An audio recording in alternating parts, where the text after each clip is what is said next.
স্বামী তোমার জন্য একটা কুটির সংবাদ আছে। কি হয়েছে? আমি না মা হইতাম।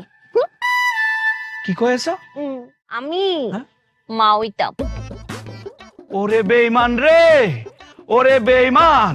হ্যাঁ, একা একা মা হয়ে যাবে আমি কিছুই জানি নে। এতদিন তাইলে আমি দুধ কলা দিয়ে কাল সব পুষিছি। কালো না তো, আমি কালো না, আমি ফর্সা। ও হয়েছে, এতদিন তালি পরে আমি ওই দুধ কলা দিয়ে সাদা সাপ পুষিছি, তাই না? সাদা সাপ না, ফর্সা সাপ বলো। ও হয়েছে তো, আমি দুধ কলা দিয়ে ফর্সা সাপ পুষিছি, তাই না? এবার হয়েছে, কিন্তু তুমি তো আমাকে পুরো কথা বলতেই দিলে না স্বামী।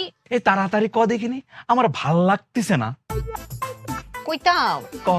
আমি খালি একা একা মা হইতাম না তো, তুমিও বাবা হইতা। আমিও বাবা হব? হ্যাঁ। ওরে আল্লাহ রে, আমার এটা মাথাটা কি ঘুরতেছে, কিরাম কিরাম যেন ঠিকতেছে।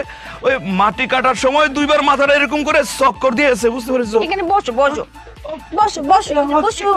বসা দেখিনি, হ্যাঁ, কিরাম লাগতেছে, কি তো হয়েছে মাথাটা ঘুরতেছে, শরীরটা কিরাম- স্বামী? হ্যাঁ? ওই জি বাবা হবো না। ও, আচ্ছা স্বামী, হ্যাঁ? আমরা তো দুজনে একলগে বাবা মা হই আমি, হ্যাঁ। তা আমার সাথে একটু তোমাকে মিলিয়ে নি।